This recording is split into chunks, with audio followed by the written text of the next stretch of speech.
What's up guys? Welcome back. So this right here is my success Rustler 4x4, and on it I have these Duratrax 6-pack tires. And these are some really awesome tires. I mean, they're big, they're belted, they're grippy, they're great off-road, just all around some really good tires. But they have the wrong sized hex, and that has been pretty much the biggest issue with this car so far. Now I've tried a couple different solutions to fix that, and some of them worked okay, but it's always been a huge weakness. So what I've done is I've 3D printed this thing right here. And this is pretty much an exact replica of one of the wheels. Like, you can see, you can mount a tire on it and stick it on the car. But the difference is obviously it has the right sized hex, so it can just go straight on. And also, as you can see, it's a removable hex, which basically means that it's a separate piece which screws in. And so that means that if the hex ever breaks, we can just replace the hex and not the whole wheel. So I'm really hoping this will fix the issue with the hexes. So I'm gonna put these things on, and then we're gonna take the car out for a test and see just how much they can handle. Now putting these things on is super simple. Obviously, the first thing you have to do is just remove one of the wheels. And the next thing you want to do is you just want to take off all the screws. So there's 10 of them on the top and 10 of them on the bottom.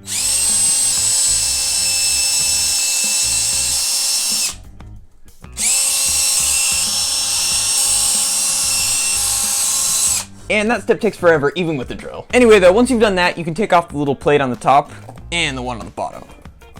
Like that. And then the tire should just come right off the wheel.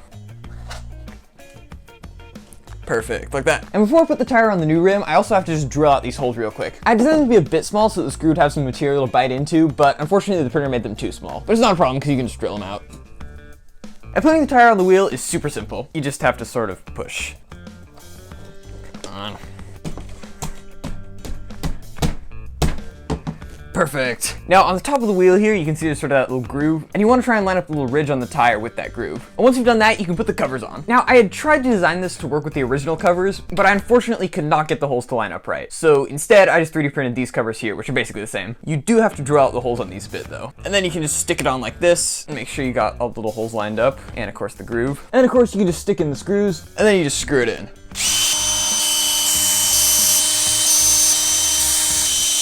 Perfect. And then you can do the same thing on the bottom, just with the other screws, like that. So the next step is going to be putting on the removable hex. Now for the removable hex, you want the spot where the hex touches the wheel to be as smooth as possible. And as you can see, it's not super smooth on the bottom of the wheel because that's where all the support structures are touching. And the bottom of the hex itself is all covered in glue because I needed to do that to make it stick to the print bed. So I'm just gonna smooth that out a little bit. That should be better. And the same thing in here. I'm just gonna sort of chip away at some of the bumps. Probably also sand it a bit by just sticking this in and twisting it. All right, it's not perfect, but it should be a lot better. And of course, you also want to drill out the little holes.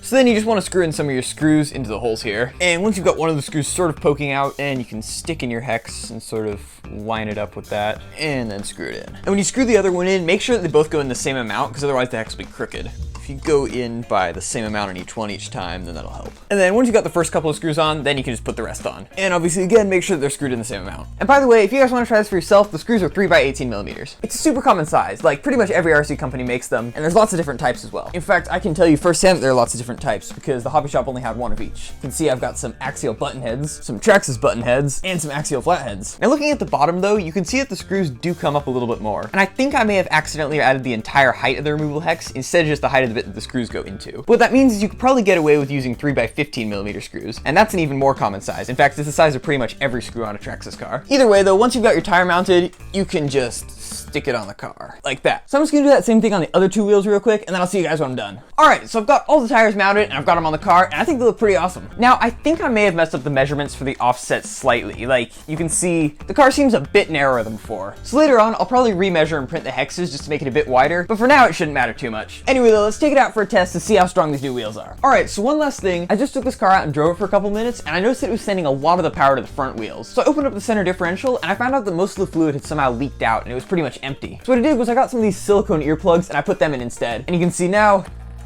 the center differential is a lot firmer. So now we're ready to take it out for a test. Also, just a public service announcement. You probably shouldn't use these as earplugs because you can see they're actually not a solid piece. They're just like a really thick grease that comes apart super easily. And they're also really good at getting stuck in small spaces like an RC differential. So I would say you probably should not put these in your ears. Anyway, let's take the car out and give it a test.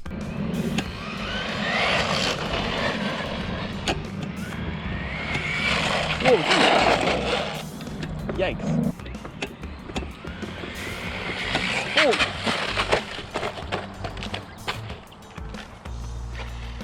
Wow, that was cool.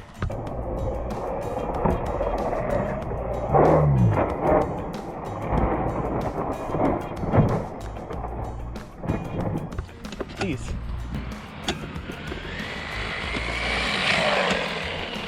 Yikes.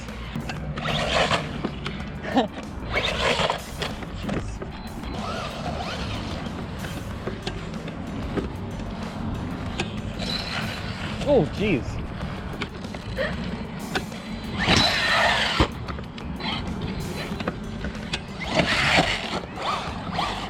Oh no. Oh yeah, that rear tire is just completely off. Oh yeah, look in there.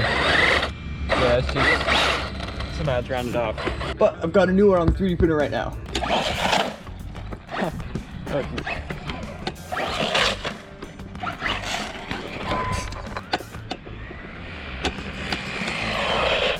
Oh!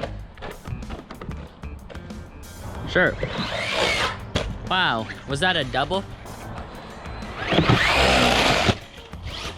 Wow, pretty hit in the face. Oh, you killed it, you killed it.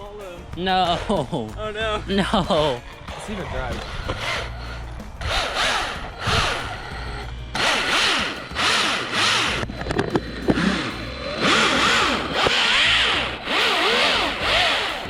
I mean, it sort of does something.